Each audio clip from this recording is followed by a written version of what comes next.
subscribe the channel and press the bell icon for upcoming videos. Hello friends, welcome to my channel Pharmacology Concepts by Rajesh Chaudhary, and in this video I will discuss about the aromatic amine. तो आज video में हम बात करेंगे aromatic amine के बारे में। Means I will discuss about the basic structure, nomenclature, physical properties and the preparation methods of the aromatic amines. तो आज हम ये सब बातें करने वाले हैं। बात करें इस टॉपिक की, इस लेक्चर की, तो ये आपके अगर फार्मेसी के स्टूडेंट हैं तो फार्मेसी की जो थर्ड सेमेस्टर है ऑर्गेनिक केमिस्ट्री 2 आपकी यूनिट नंबर 2 का सेकेंड पार्ट है आपके एरोमेटिक एमीन्स, जिसमें आपको पढ़ना है। सो and if you want to watch my previous videos regarding the organic chemistry, you can check the description box below or by using this link. So now let's discuss about the topic.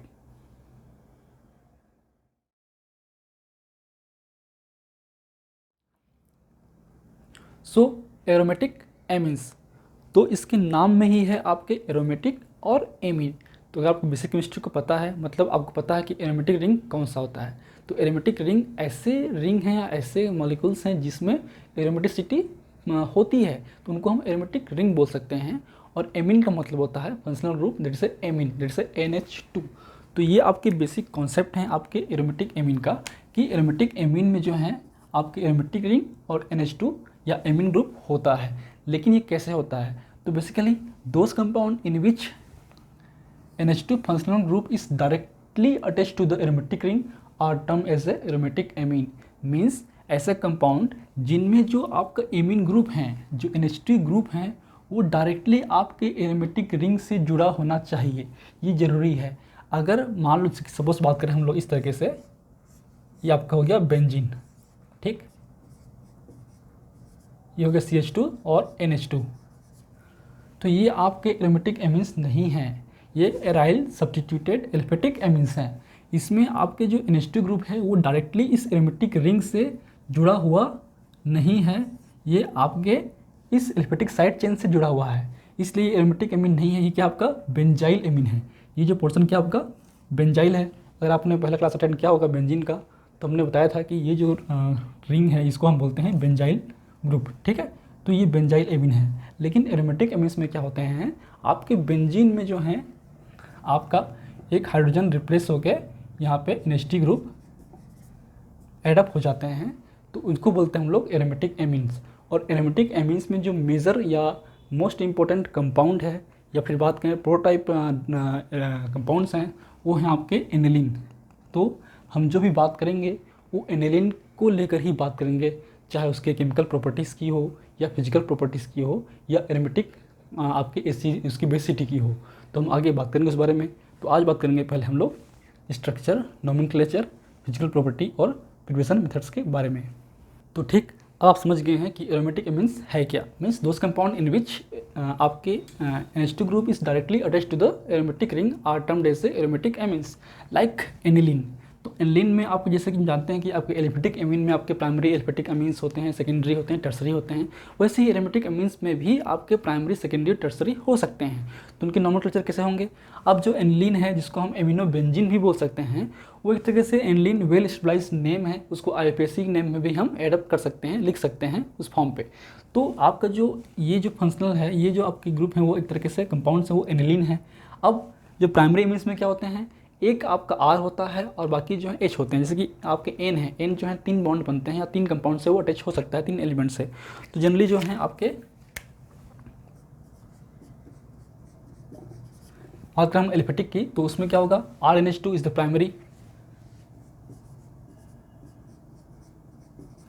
R2NH is the secondary, क्योंकि इसमें 2 आपके जुड़ा हुआ है। आपका R3N is the tertiary. ये आपके एल्फेटिक amines में है, प्राइमरी एमीन, टर्सरी, ये आपका primary amine, secondary amine, tertiary amine. Same इसमें भी आपके प्राइमरी, सेकेंडरी, टर्सरी होते हैं। लेकिन यहाँ पे ये जरूरी नहीं है कि सारे जो R हैं वो एरिन्स ही हों, वहाँ पे एरिन्स ही हों, यहाँ पे एक एरिन्स होना जरूरी है। तो जैसे कि इसमें एनिलीन में आपका एक एरिन्स है। सेकेंड बात करें तो ये आपका सेकेंडरी एमीन है, क्योंकि इसमें 2 जुड़ा हुआ है, एक R है, एक आपका AR है, ठीक है। तो इसमें क्या होगा आपका, ये N से जुड़ा हुआ है, इसलिए N मेथाइल एनिलीन। इसी से नोमेनक्लेचर क्या होगा, N मेथाइल एनिलीन। अगर हम एनिलीन को एक पूरे पेरेंटल ग्रुप माने, पेरेंटल कंपाउंड माने, तो अब N से जुड़ने वाले नंबर को हम N नंबर बोलते हैं, ठीक है। तो इसलिए यहाँ पर N मेथाइल एनिलीन होगा जो कि सेकेंडरी एमीन है। सेम आपका यहाँ पे 2 जुड़ा हुआ है मिथाइल ग्रुप, इसलिए NN di methyl aniline.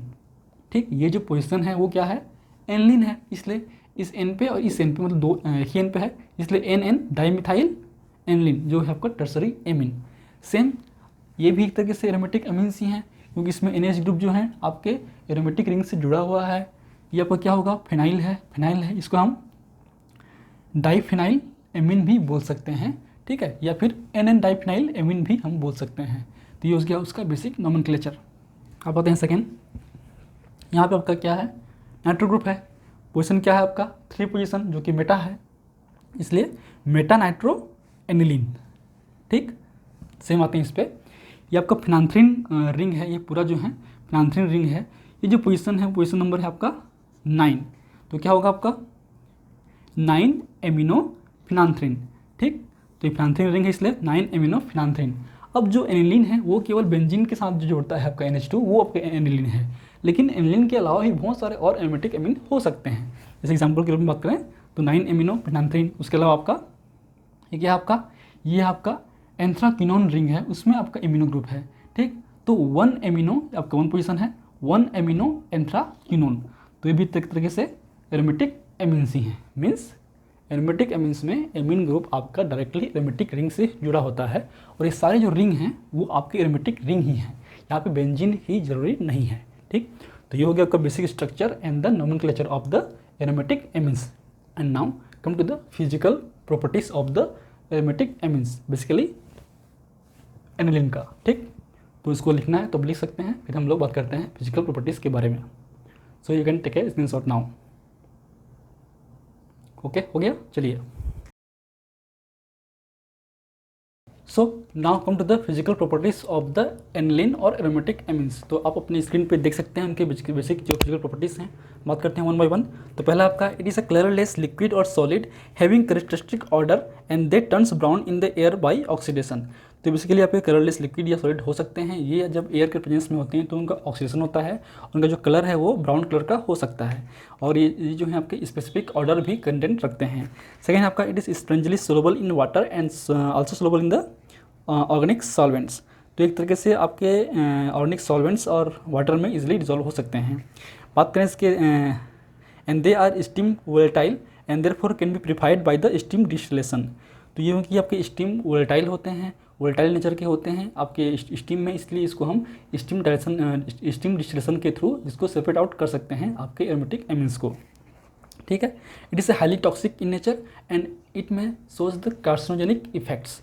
Means ये बहुत ही हाई टॉक्सिक नेचर के होते हैं और आपको कार्सिनोजेनिक इफेक्ट शो कर सकते हैं। Means what do you mean about the carcinogenic effects, means the substance which induce the cancer. तो ऐसे सब्सटेंस जो कि कैंसर कॉज कर सकते हैं उनको हम कार्सिनोजन बोलते हैं, और उनके इफेक्ट को या इस इफेक्ट को हम कार्सिनोजेनिसिटी या कार्सिनोजेनिक इफेक्ट बोलते हैं। मीन्स दो substance which may induce the cancer are known as the carcinogens and the activity is known as carcinogenic effect.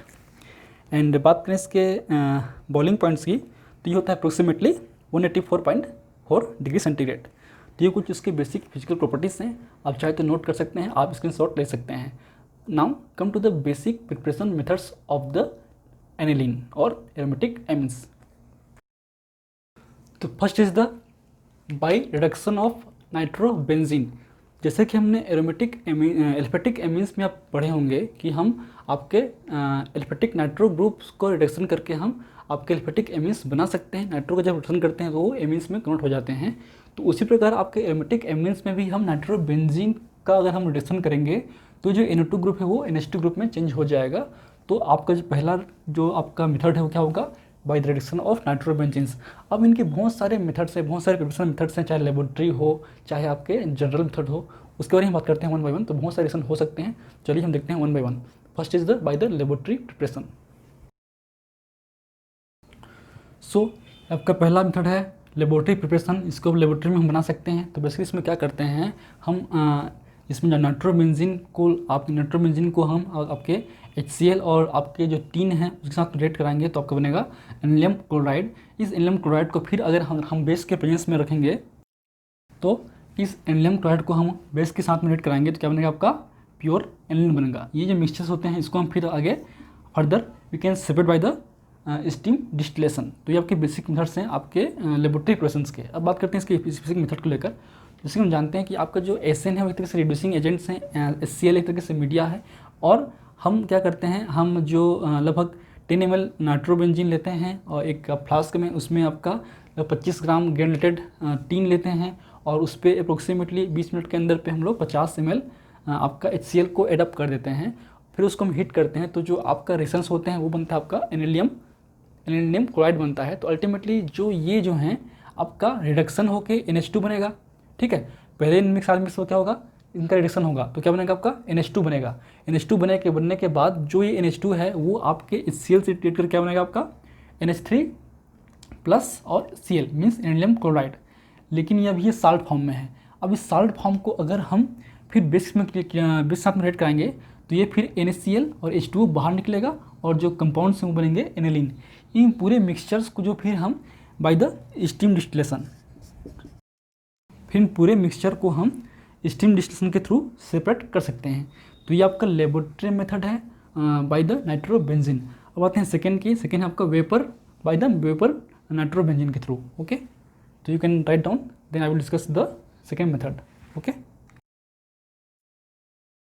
तो सेकेंड है आपका by vapour phase reduction of nitrobenzene. तो इसमें जो नाइट्रोबेंजीन है वो वेपराइज्ड फेस में होता है, फिर उसका हम रिडक्शन करते हैं with the presence of copper and silicon dioxide, जो कि एक तरह से कैटलिस्ट की तरह काम करता है, जो कि रिडक्शन में हेल्पफुल होता है। हम करते हैं सेक्शन को 250 डिग्री सेंटीग्रेड पे करते हैं तो बनेगा आपका एनिलीन। तो हम जो भी आपके रिड्यूसिंग एजेंट्स हैं, निकिल हैं, आपके कॉपर हैं, आपके टीन हैं, उनके साथ में मिक्सअप करके नाइट्रोबेंजीन को एनिलीन में कन्वर्ट कर सकते हैं। तो ये आपके दो मेन मेथड्स हैं जो कि बहुत ही इंपॉर्टेंट हैं आपके by the reduction of nitrobenzene. उसके अलावा भी बहुत सारे और रिडक्शन मेथड्स हैं, उसके बारे में हम डिस्कस करते हैं। तो if you want to note please write down this reaction, then I will discuss the other methods. Okay, चलिए।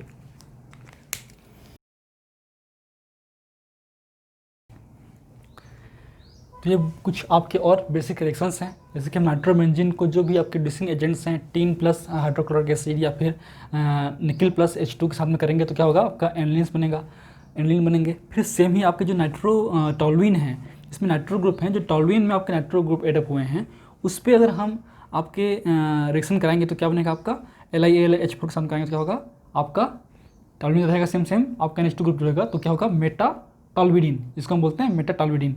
ये इसका बेसिक नॉमेनक्लेचर है। फिर आते हैं हम लोग डाइनाइट्रोबेंजीन के ऊपर। तो डाइनाइट्रोबेंजीन है, इसमें अगर हम अमोनियम सल्फाइड की रिएक्शन कराएंगे तो बनेगा आपका मेटानाइट्रो एनिलीन। तो ये कुछ बेसिक रिडक्शन प्रोसेस हैं आपके नाइट्रोबेंजीन से हम आपके एनिलीन बनाने का। So this is the first method of the preparation of nitrobenzene. Now come to the second method. Okay, if you want to note please take screenshot, write down this reactions. Okay, हो गया, चलिए।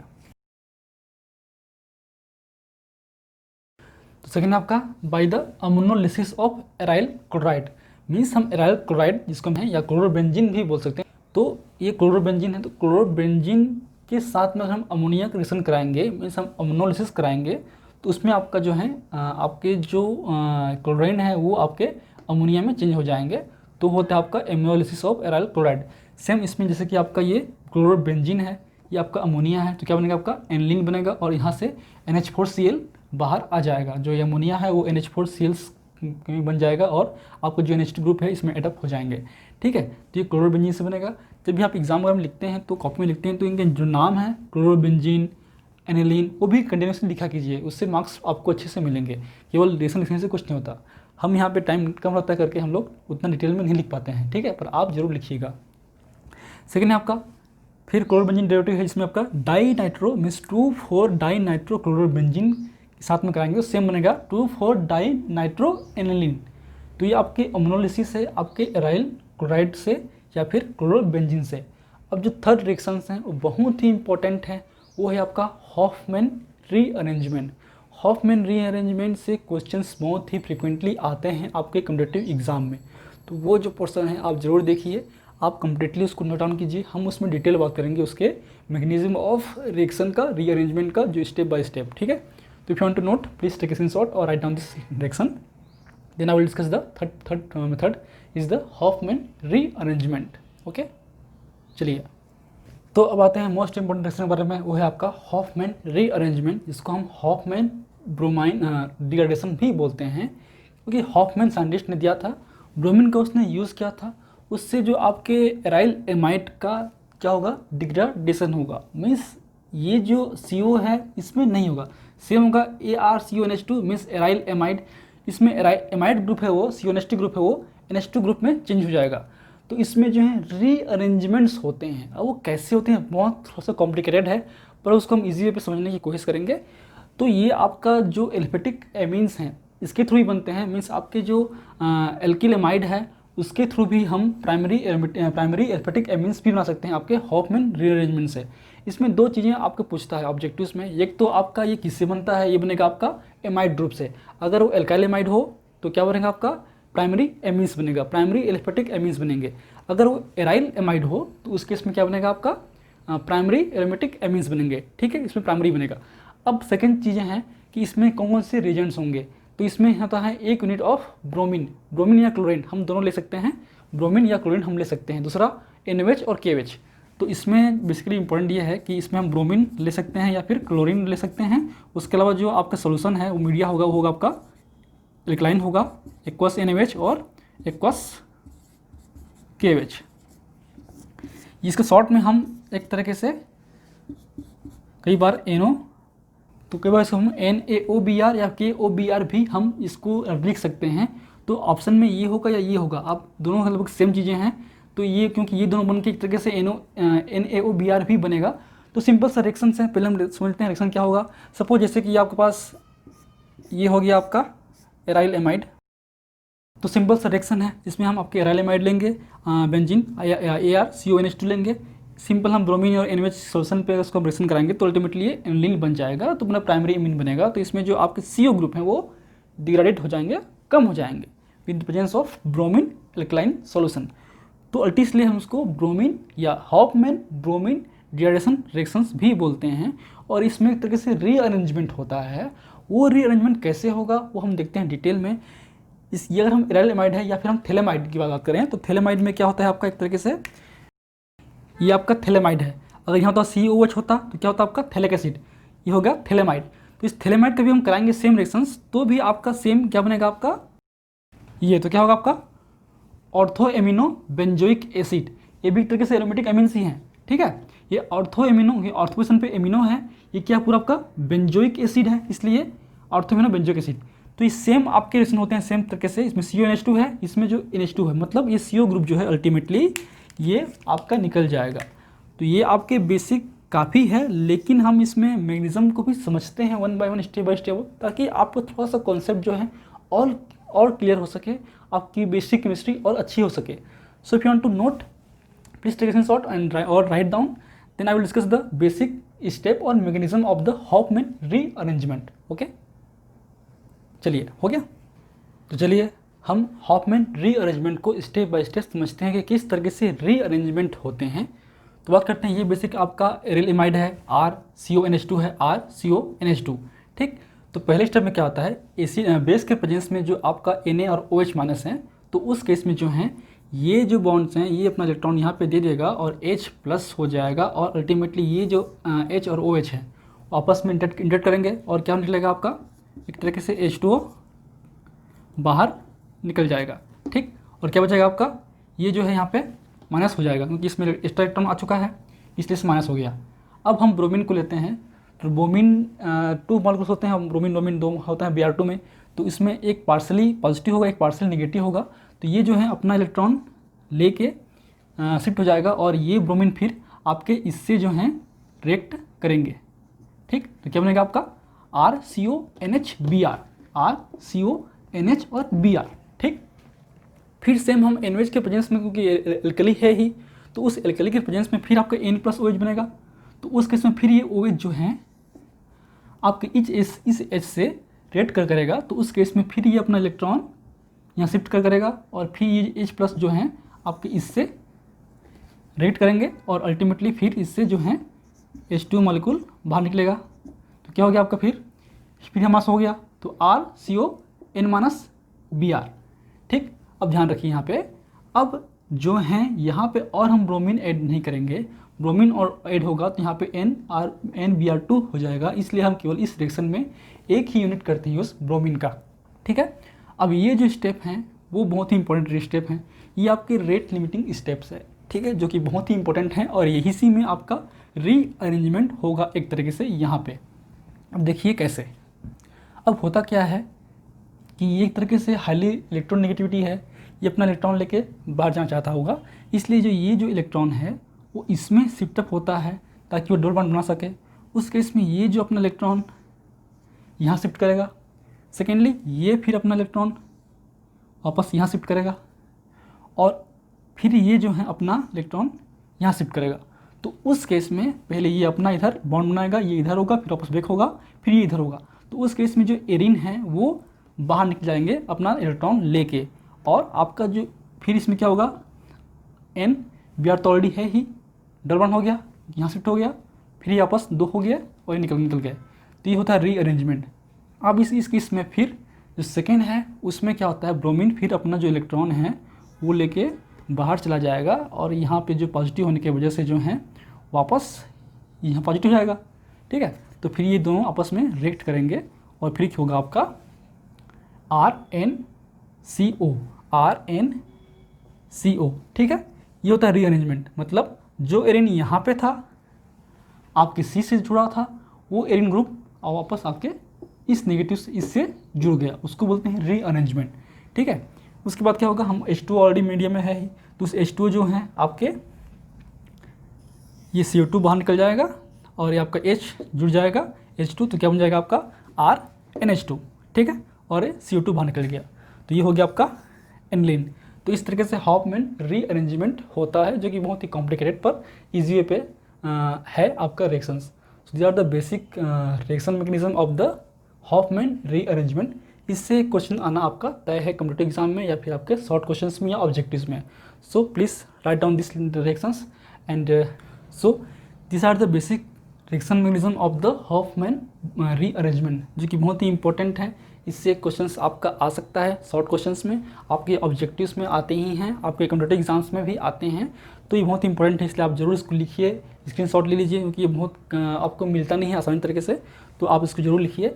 अगर आपको video अच्छा लगता है तो please like तो करिए ही, अपने फ्रेंड के साथ भी शेयर भी कीजिए, ताकि सभी लोगों को ये जो टॉपिक है आपके विभाग का वो सबको मिल सके।